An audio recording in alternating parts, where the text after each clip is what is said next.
van a ir desarrollando paralelamente las conferencias, las ponencias que tenéis en el programa, como supongo lo tenéis a mano. Comienza la sesión de hoy don César Reguero y lo presenta don Francisco Peralta. Buenos días. Bueno, primero, naturalmente, agradecerle vuestra presencia y también agradecer que hayamos empezado ya, porque eso es un signo de respeto hacia los que hemos venido. Entonces, si esperamos a los que están acostados, entonces podemos estar aquí hasta las 10 de la noche. Bien, espero que no tengamos que esperar, por la redundancia, a que venga la Tercera República para que el diccionario de la Real Academia se escriba de nuevo. Digo esto porque hay un montón de palabras, evidentemente, consejo clasista y más que clasista, fascista del Tercer Rey, o Reich, como se pronuncia en alemán, o sea, de Hitler, que son claramente despreciativas. Y una de ellas es esa que dice bibliomanía, para diferenciar claramente lo que es la bibliofilia, ese templo del libro tan maravilloso, que solamente pueden tener acceso a él la gente de mucho dinero y naturalmente, por lo tanto, saben mucho. Para diferenciarlo, para diferenciar la bibliofilia del pobre hombre aficionado a los libros, que no tiene dinero, a veces tampoco no ha tenido posibilidades de tener estudios o unos estudios mínimos. Entonces se inventaron, junto a la bibliofilia, inventaron la bibliomanía. Yo no recuerdo ahora mismo, ni me hace falta, ni os hace falta a vosotros, exactamente cuál es la definición. Pero bueno, más o menos viene a decir que el bibliómano es un imbécil de los libros, que colecciona libros por coleccionarlos, sin interés ninguno por sus contenidos. O sea, que por lo visto, según lo que escribieron eso, lo único que quiere es estar rodeado de libros y con las cubiertas más o menos bonitas, y en los contenidos le importan un pepino. Naturalmente, si pudiéramos aquí, y si hay alguno pues, que se aguante, un bibliófilo de esos a los que yo me refiero, pues al ver la obra de Reguero, pues saldría corriendo, y yo creo que si tuviera pelo, lo digo para que no... Pues yo ya no lo tengo. Arrancaría los pelos al ver esto. Porque esto es un producto completamente alejado de lo que es la bibliofilia. Es la antibibliofilia, eso está claro. Eso es la antibibliofilia. Claro, es la antibibliofilia, pero tiene una potencia terrible. La potencia de la revolución. Porque ahí lo que hay es una revolución del libro, a favor del libro, y también contra el libro. Contra el libro elitista, incluso, y perdonadme, del libro cabrón. Eso es una revolución total a favor de ese libro revolucionario, por el que creo que estamos aquí. Porque ¿qué otro libro nos interesa a nosotros? Un libro que no sea revolucionario a nosotros, ¿para qué nos interesa? ¿Al artista? ¿Para qué le interesa otro tipo de libro? No le interesa para nada. Aunque se considere que es artista y hoy es un creador nato. Es que no lo queremos para nada. Un libro de bibliófilo, sí, está muy bien. Juan Groli, el gran tesorero de dos reyes franceses, que se llevó a la mitad de los encuadernadores que tenía el Domanucio en Venecia para encuadrar su biblioteca, y fue capaz de crear un estilo, el estilo Groli, maravilloso. Groli de sus amigos, estupendo. Cuánta hambre costó aquella biblioteca. Fíjate a dónde aquellos encuadernadores. Aquellos encuadernadores no ganaban nada. ¿Ha pasado el nombre de alguno de ellos a la historia? Ningún nombre de ellos pasó a la historia. Ha pasado el del Capitoche, el del Groli, el tesorero de los reyes franceses. O sea, el superexplotador. El ministro de Hacienda, vamos, hoy, el ministro de Hacienda de dos reyes canarias, como suele ser todos los reyes. Por eso yo he dicho antes lo de la República. Ya sé que la República no nos va a hacer buena ninguna. Vamos a seguir todos siendo como somos. Pero a lo mejor, quizá lo que más se le ocurre a un equipo de lingüistas republicanos reformar diccionarios y otras cosas. Eso se me ha ocurrido ahora mismo. Por eso está saliendo así, apasionado, incluso loco y decía ya.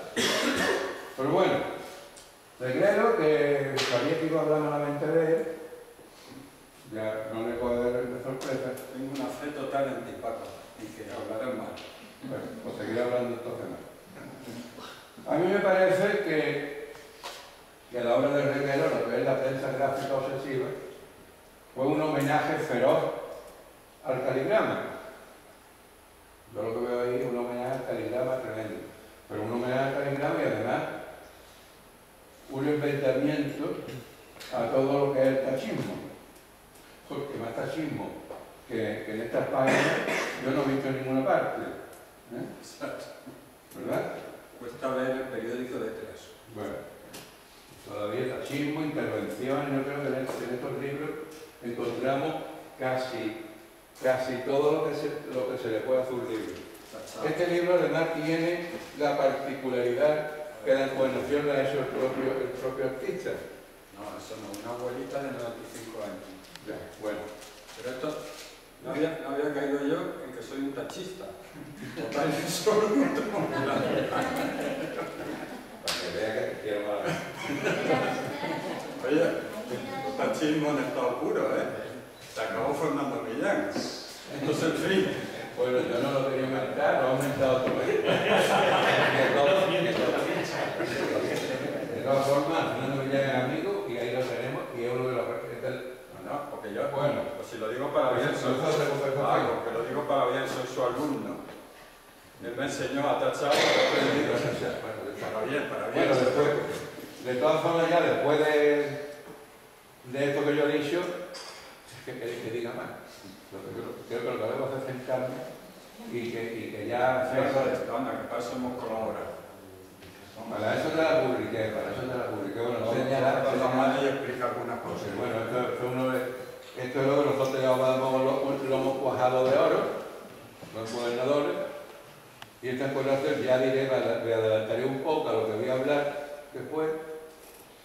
Bueno, si me dejáis, porque después de eso a lo mejor ya no me dejáis. Esto es una encuadernación todo Waflet, que está dorado a máquina y lo hemos cuajado de oro. Y ya está. Y esto es la antología apropiacionista que hizo César. ¿Y cómo nació eso, Paco? ¿Y cómo nació?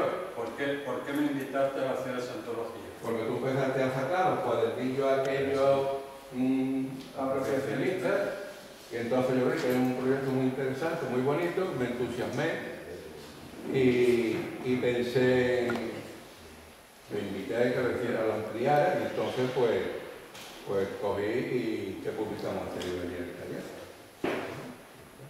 Hay una variante, ¿eh? Otra. Hay una variante. La variante es que... Bueno, tú puedes seguir hablando de secreto lo que quieras, yo ya me voy a sentar. No, ya te tocan los 30 minutos. Yo estaba haciendo unos cuadernillos apropiacionistas. Me gustaron a Paco y me propuso una antología de poetas visuales en términos apropiacionistas. Hasta ahí todo iba bien y no veía ningún problema. El problema surgió cuando el mismo Paco, FPV, Francisco Peralto Vicario, cuando el mismo Paco me dice que hay que hacer una base teórica, aproximadamente de 100 páginas. Ahí es cuando empezaron los sudores fríos. Claro, porque apropiacionistas somos todos. A ver quién no ha cogido la obra de otro, a ver quién no ha cogido un periódico y se ha puesto a trabajar. Pero cuando el editor te dice hay que hacer un corpus teórico, eso es lo que yo te quería comentar. ¿Y cómo tuviste esta luminosa idea de que había que hacer un corpus teórico? Porque si no, no tendría sentido la antología. Entonces, cuando él me dice que aparte de invitar a 50 o 60 poetas visuales, que invitamos, con la característica que tenía que por seguir algún criterio, porque siempre que hay que hacer una antología de lo que sea, ya te vas a citar, ¿no? Sí, porque si no me digo que ya no puedo más. Ha tenido que traer una regla que no me muero de frío. Una rehabilitación. Que tiene que mover, no voy a tener que traer una estufa. Las cosas surgen como surgen y ha surgido por aquí. Este era mi tercer apartado. Empezamos por el tercero. Cuando hay que hacer una antología de lo que sea, es siempre un problema. Uno se queda afuera, otros se quedan dentro y todo el mundo enfadado, ¿no? Los seleccionados no, los que no son seleccionados normalmente se cabrean, ¿no? Entonces, por hacer un criterio, pues dijimos, vamos a invitar a aquellos, se han hecho ya en los últimos años, se han hecho varias antologías de poesía visual. Yo se lo preguntaba a Antonio Gómez, que cómo veía en el momento, y Antonio, ahora te toca. Yo le preguntaba, ¿cómo ves el momento de la poesía visual? Y ahora mismo no sé exactamente lo que me han dicho, pero me dijo algo así como que las galerías se empiezan a interesar por los poetas visuales, ¿correcto? Pero vamos, las galerías, pero después cuando me estuvo dando nombre, las galerías se empiezan a interesar por los poetas visuales con nombre, con firma. ¿Voy bien? Con firma, ¿no? Antonio Gómez tiene firma, Chema Amador tiene firma, Cosa de Brosa tiene Castillejo, Felipe Bosso, lo de siempre más o menos, y detrás venimos todos nosotros, ¿no? Pero bueno, hay un interés, pero eso va por una vía. Después, en estos tiempos, han surgido una serie de antologías de poesía visual. Esta es una promovida por Corona del Sur. Corona del Sur ha hecho otras propuestas de antología y tiene varias antologías de poesía visual y de Mailar. Ha habido otra serie de antologías y lo más curioso de todo es que ha habido una antología de Alfonso López Gradolí, editada por Calambur, y esa se situó durante un tiempo, vamos a poner un mes, entre los 10 libros más vendidos de España. Eso, alucinante. Y se lo pregunté, porque nos conocemos personalmente, y se lo pregunté que cómo había pasado eso. Y eso había pasado porque al mismo tiempo la antología esa salió en Televisión Española, salió en La Vanguardia y salió en ABC. En los tres sitios le dejaron, en La Vanguardia y en ABC, por ejemplo, le dedicaron una página a esa antología, más la televisión, el conjunto de eso, y que la editorial era fuerte, es una editorial más o menos potente, se puso entre los 10 libros más vendidos de España durante un mes, insólito, no creo que vuelva a pasar. Pero en ese momento pasó. Entonces, volviendo a esto y acabando, cuando me invitó Paco a hacer esta antología, entonces nos pusimos de acuerdo y dijimos que íbamos a coger como criterio en estas antologías que habían salido en los últimos años, íbamos a invitar a aquellos que habían salido en las antologías como criterio. Se podía haber seguido cualquier otro, pero elegimos eso. Entonces elegimos 60 y le hicimos la invitación, el 80 o 90% lo aceptaron y se hizo la antología. Luego volveré sobre esto porque hay algunos detalles más, pero vale como introducción. Después, lo que había pensado yo. Lo que había pensado yo es que a las 9 de la mañana no se puede dar una ponencia, que es injusto. Entonces, como es injusto, que lo primero que hay que hacer es despertarse. Entonces, para despertarse se me ha ocurrido la siguiente idea. Os voy a dar esta hojita a cada uno de vosotros. Y os voy a dar un lápiz y unas letras de letra C. Y esto es para que os metáis en mi mundo. A lo mejor es el vuestro también. Mi mundo era, durante 30 años aproximadamente, he estado desayunando por las mañanas, me compraba El País, y ahí tengo yo que hacer la advertencia de que me compraba El País cuando salió en 1976, pues realmente tal como estábamos veníamos de la muerte de Franco, y El País pues tenía una fuerza y tenía una garra en aquella época post-franquista. Después ha ido pasando el tiempo y se ha ido diluyendo. Pero yo lo he seguido comprando.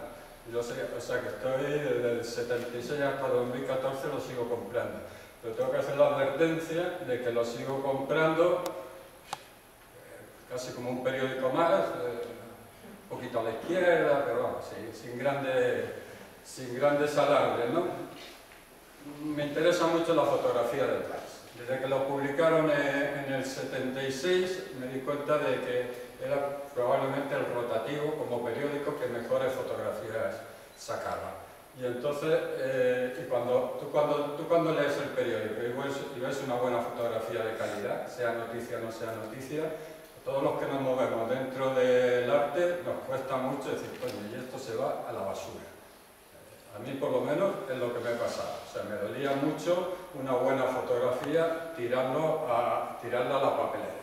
Y empecé a dibujarlas. Y bueno, pues ahora me parece del 76 al 2014, que estamos hablando de 30 o de 40 años. Que sepa la profesora de matemáticas.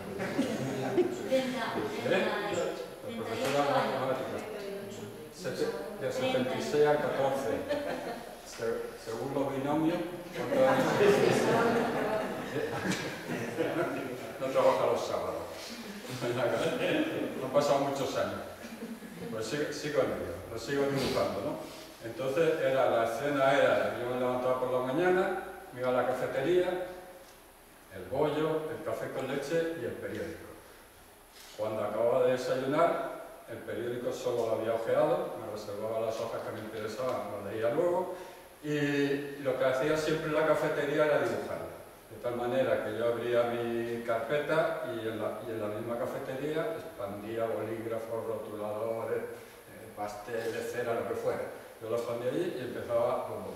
Y eso lo mantuve 30 y tantos años. Aquí se están hablando de César Reglero y las 60.000 hojas pintadas. Más que pintadas al principio eran dibujadas. Pintadas pertenecen, o sea, este tipo de cosas ella pertenece a la última época. La última época es pintada. Por lo tanto, era dibujar, sobre todo dibujar. Por lo tanto, estamos hablando de 60.000 hojas dibujadas. Y la fórmula sale facilísima.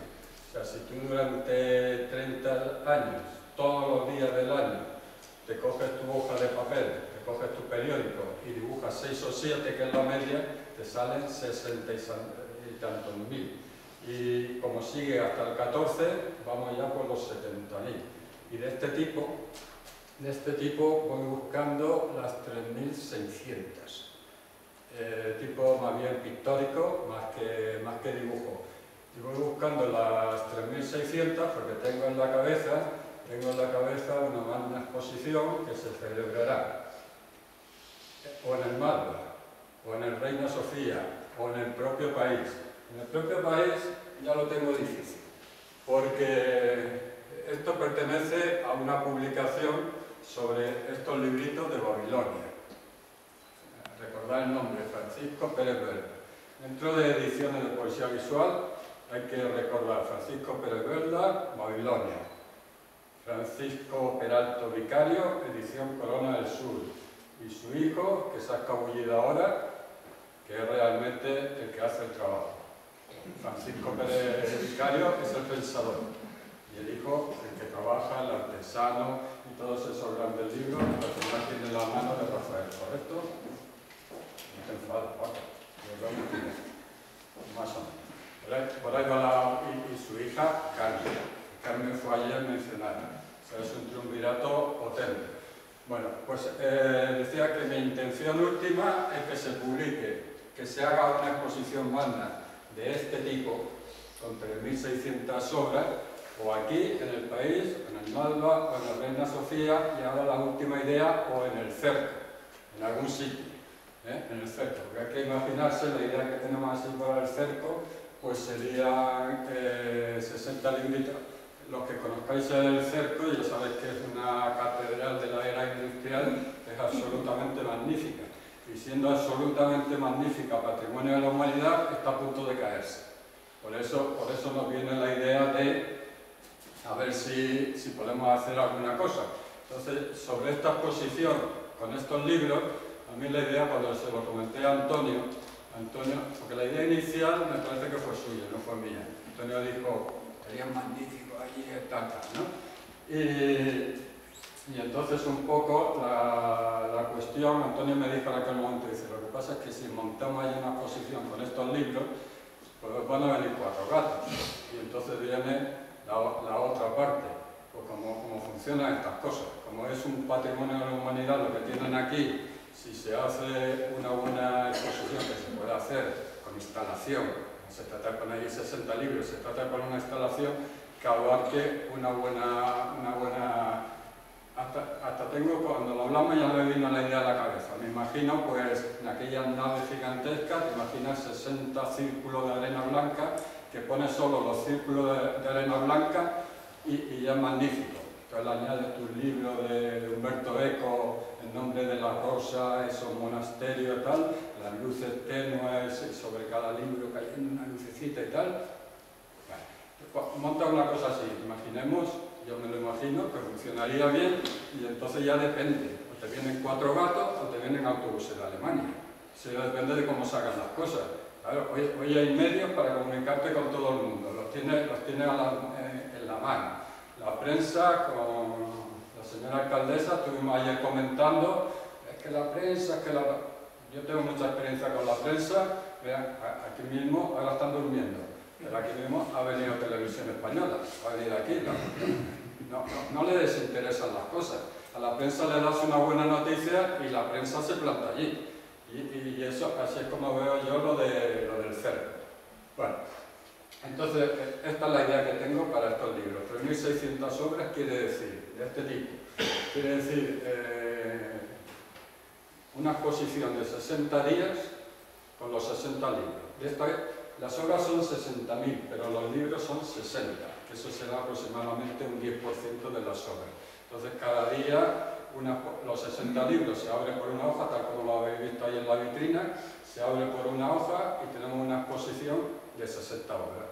Si estamos 60 días, tenemos 60 exposiciones. O sea que esto funciona, este tipo de cosas puede funcionar así, ¿no? Y después otra cosa que lo saben los más cercanos, ¿por qué hago yo esto? Pues la verdad es que de todos estos magníficos sitios que a mí me gustaría exponer, emocionalmente, el único que me interesa es el cerco. Lo otro es pero sin embargo me viene muy bien porque es una motivación que yo me invento. Eso quiere decir que yo me levanto todos los días, hago mi dibujo y tal, por eso viene la historia de la cafetería, porque tú te levantas por la mañana con ganas de hacer algo. Es una estimulación, es algo que te motiva. Pues esto es exactamente igual. Que se va al Madball, que se va al cerco, que se va al tal, será algo magnífico, algo grandioso, va a ser algo extraordinario. Que después pase o que no pase, la verdad es que da igual, menos en el cerco, que es una cosa particular.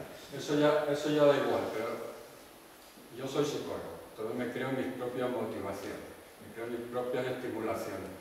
Y eso me funciona. Como me funciona, pues no lo suelto. Ya está.